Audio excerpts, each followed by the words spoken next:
ये आकाशवाणी रायपुर है। छत्तीसगढ़ी समाचार बुलेटिन के संग चुन्नी गजेंद्र के जय जोहार। अब आज के प्रमुख समाचार। केंद्रीय राज्य मंत्री भानु प्रताप सिंह वर्मा आज राजनांदगांव में विभागीय योजना मन के समीक्षा बैठक करें। मुख्यमंत्री भेंट मुलाकात कार्यक्रम के दौरान आज जशपुर जिला के बागबहार के नायब तहसीलदार और कोटबा सोसाइटी के कर्मचारी मन ला निलंबित कर दिन और जांजगीर चांपा जिला के पिहरीत गांव में बोरवेल में फंसे 11 साल के लइका ला बाहर निकाले बर पाछू 20 घंटा ले रेस्क्यू काम जारी है। अब समाचार विस्तार ले। केंद्रीय सूक्ष्म लघु और मध्यम उद्यम राज्य मंत्री भानु प्रताप सिंह वर्मा आज राजनांदगांव जिला पंचायत के सभा कक्ष में विभागीय योजना मन के समीक्षा बैठक करें। ए बेरा ओमन अधिकारी मन ले किहिन की शासन के कल्याणकारी योजना मन के क्रियान्वयन बर सबो झन ला मिलके काम करना होही। ओमन किहिन की योजना के लाभ आखिरी मनखे तक पहुंचे, ए लक्ष्य होना चाहिए। श्री वर्मा किहिन की सूक्ष्म लघु और मध्यम उद्यम के अंतर्गत छोटे छोटे यूनिट सरलग काम करत है, जेकर अंतर्गत हुनरमंद कारीगर मन ला ऋण देके फायदा पहुंचाए जात है। लोगन मन तक शासन की योजना मन ला पहुंचाए बर समन्वित तरीका ले काम करे के जरूरत है। मुख्यमंत्री भूपेश बघेल के भेंट मुलाकात कार्यक्रम के 63 चरण की शुरुआत आज जशपुर जिला के पत्थलगांव विधानसभा क्षेत्र के गांव बटई केला में जुन्ना शिव मंदिर में पूजा पाठ करके करें। मुख्यमंत्री बटई केला गांव में चौपाल लगईन और गांव वाले मन ले योजना के फीडबैक लीन, संगे संग ओकर समस्या घलो सुनिन। श्री बघेल बागबहार के नायब तहसीलदार उदय राज सिंह ला जाति प्रमाण पत्र बनाए में लापरवाही बरते के शिकायत में तुरते निलंबित कर दिस। उन्हें धान खरीदी में अनियमितता के आरोप में कोटबा सोसाइटी के कर्मचारी मन ला घलो निलंबित कर दे गिस।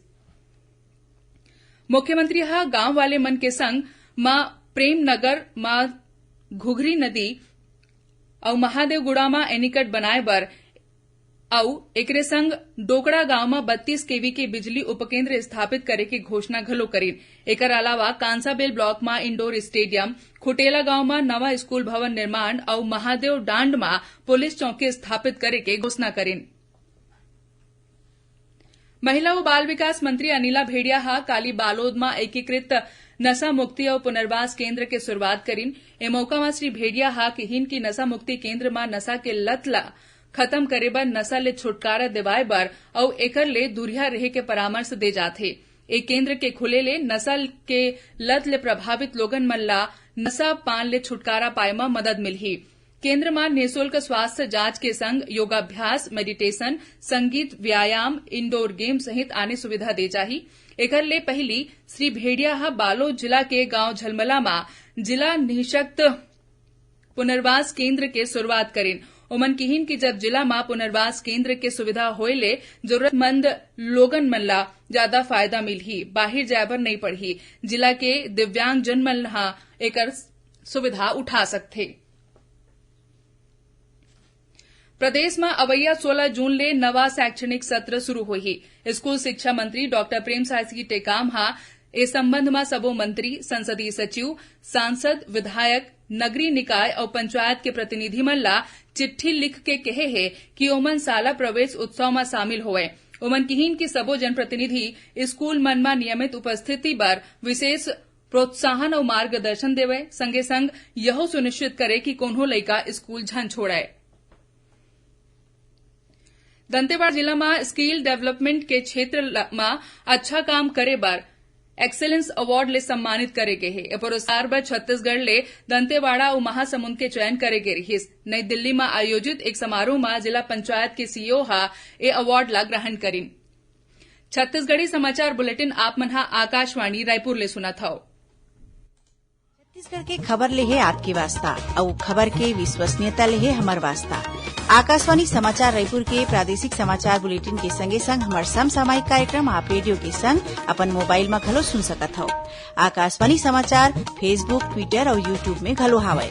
हमार फेसबुक पेज हरे Chhattisgarh news on AIR, Twitter handle CGAIR news और हमार यूट्यूब चैनल हरे छत्तीसगढ़ AIR न्यूज। तो अब रेडियो के संगे संग आपके मोबाइल के माध्यम ले हम आप तक पहुंचत हन। छत्तीसगढ़ के हर खबर पर सुनत रहो आकाशवाणी समाचार।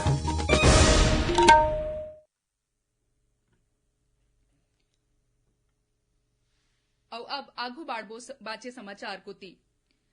बेमेतरा के एक निजी अस्पताल में इलाज कराए के बेरा गिरफ्तार करे गए इनामी माओवादी जयराम कुरुटीला पुलिस हा काली न्यायालय में पेश करिस।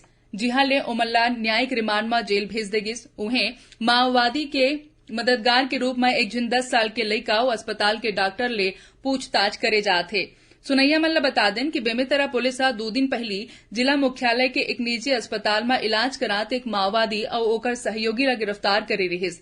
ओती बीजापुर जिला में बासागुड़ा थाना क्षेत्र के तर्रेम और उसूर क्षेत्र ले सुरक्षा बल मन के टीम हा एक इनामी सहित 3 माओवादी मल्ला गिरफ्तार करे है।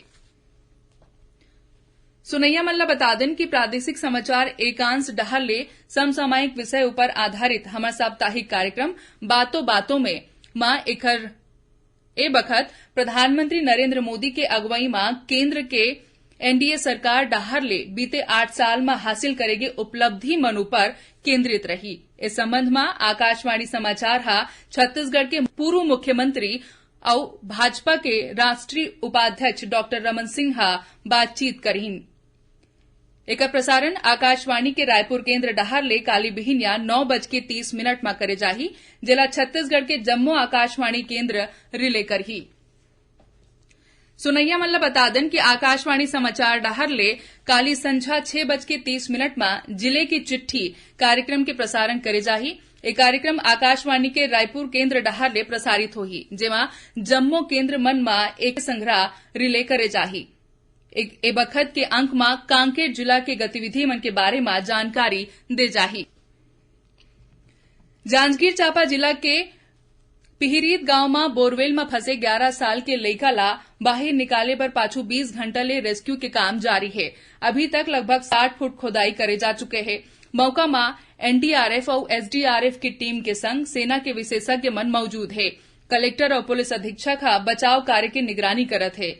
इही बीच मुख्यमंत्री भूपेश बघेल वीडियो कॉल के माध्यम ले बोरवेल में फंसे लइका के परिजन मन ले गोटबात करिन और किहिन कि ओमन बिल्कुल चिंता झन करे।